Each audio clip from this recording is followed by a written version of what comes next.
ఈరోజు వీడియోలోని కంటెంట్ తమాషా ప్రశ్న. అక్కడ చర్చలు వాడివేడిగా జరుగుతున్నాయి, నడువు త్వరగా.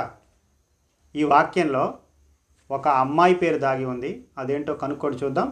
Your time starts now. 10 seconds.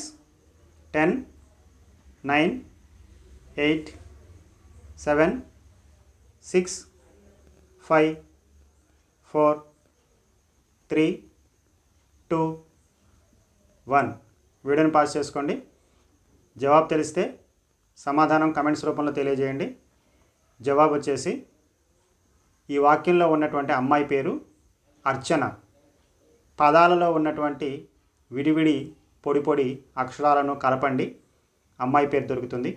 Video నచ్చితే లైక్ చేయండి. నెక్స్ట్ వీడియో కోసం మా ఛానల్ని సబ్స్క్రైబ్ చేయండి, షేర్ చేయండి. Thanks for watching.